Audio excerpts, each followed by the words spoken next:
ग्रामीण अधिवासों के प्रकार। पिछले वीडियो में हमने बात की थी मानव अधिवास क्या होता है, अधिवासों के प्रकारों के बारे में बताया था। अधिवास दो प्रकार के होते हैं, पहला था ग्रामीण, दूसरा था नगरीय। अब बात करेंगे ग्रामीण अधिवास, इसकी विशेषताएं मैंने पिछले वीडियो में बताई थी। ग्रामीण अधिवासों के प्रकारों की बात करें तो ग्रामीण अधिवासों को घरों के आधार पर 4 भागों में बांटा गया है। पहला है सघन या उचित अधिवास, दूसरा है एकाकी अधिवास, तीसरा है पल्ली या फिर पुराना अधिवास उसको कह सकते हैं, तीसरा है मिश्रित अधिवास। अब इनको विस्तृत जानकारी को प्राप्त करेंगे। सघन या गुच्छित अधिवास किसे कहते हैं? सघन या गुच्छित अधिवास। सघन का मतलब होता है पास पास सटे हुए। गुच्छा रहता है, जैसे गुच्छा चाबियों का गुच्छा होता है, उसमें चाबियां बहुत पास पास होती है। इसी प्रकार इस प्रकार के अधिवासों में, सघन या गुच्छित अधिवासों में क्या होता है, घरों के बीच में जो दूरी होती है वो बहुत पास पास होती है, एक दूसरे से सटे हुए होते हैं घर।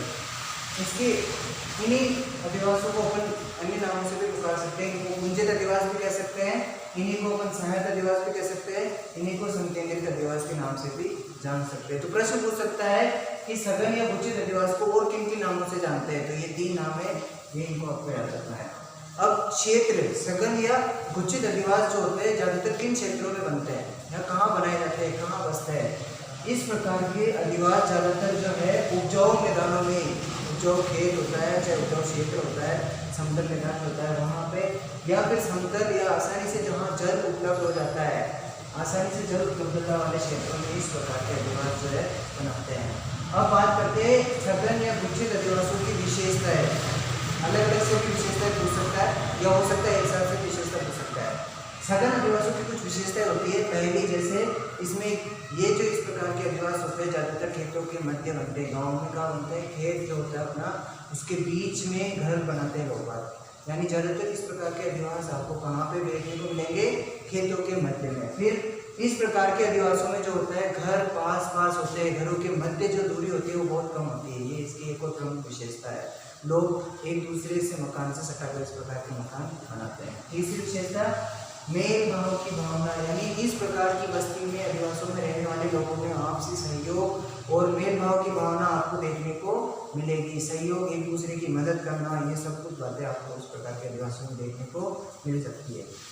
फिर बात करें इस प्रकार में के जो अधिवास होते हैं उनमें घरों की संख्या मिनिमम मैक्सिमम यानी अधिकतम न्यूनतम कितनी हो सकती है? तो ज़्यादातर इस प्रकार की बस्तियों में आपको 40 से 50 घर आपको देखने को मिलेंगे। 40 से 50 घर से के आसपास इस प्रकार की बस्ती में घर होंगे। फिर आखिर का पॉइंट है जनसंख्या। इस प्रकार के अधिवासों में 500 से लेकर के 1100 तक जनसंख्या आपको वहाँ इस बस्ती में देखने को मिल सकती है। तो ये हो गया अपना पहला ग्रामीण अधिवास, सघन या गुच्छित अधिवास, जिसकी ये विशेषताएं थी। अब बात करते हैं दूसरे अधिवास की, एकाकी अधिवास। एकाकी का मतलब होता है अकेला। एकाकी का मतलब क्या होता है?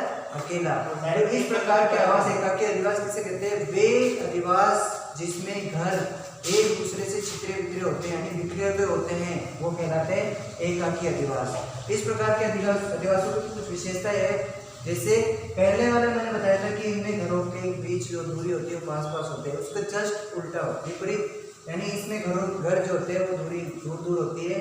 इसके अलावा इसमें इस प्रकार के लोगों में स्वतंत्र जीवन यापन, व्यक्ति अपना खुद का जीवन यापन करने की सोचता है, तो उनमें आपसी सहयोग की भावना की क्या है, कमी देखने को मिलती है।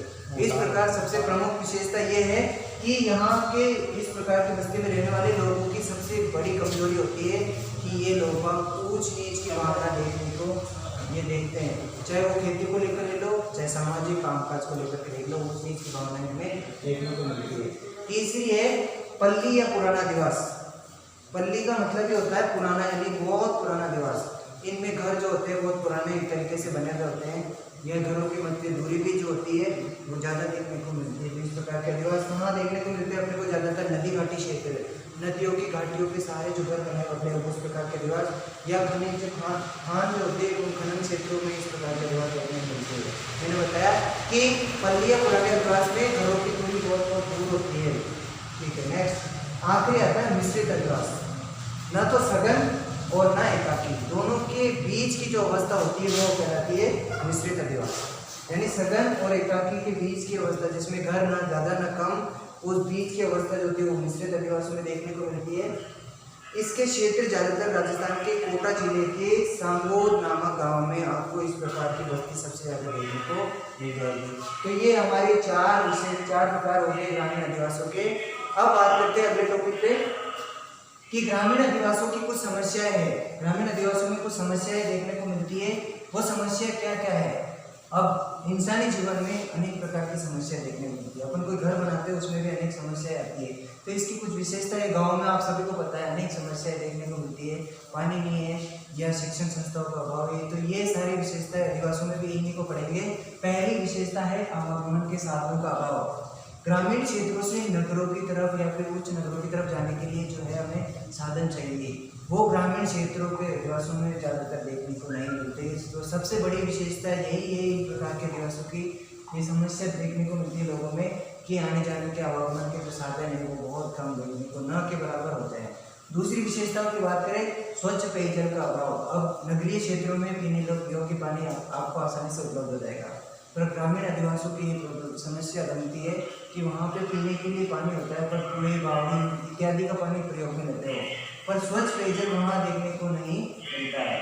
तीसरी विशेषता विद्युत आपूर्ति का अभाव। गाँव में आप देखते हो आए दिन में विद्युत की कटौती होती रहती है, तो उस प्रकार की समस्याएं भी यहाँ पे ग्रामीण अधिवासियों में देखने को मिलती है। विद्युत आपूर्ति प्रॉपर या फिर सही तरीके से नहीं हो पाती है। पांचवा पॉइंट है इसका रोजगार के अवसर न होना। ग्रामीण क्षेत्रों में केवल प्राथमिक, आपको मैंने बताया था कि ग्रामीण अधिवास में संलग्न लोग प्राथमिक व्यवसाय में जुड़े हुए होते हैं।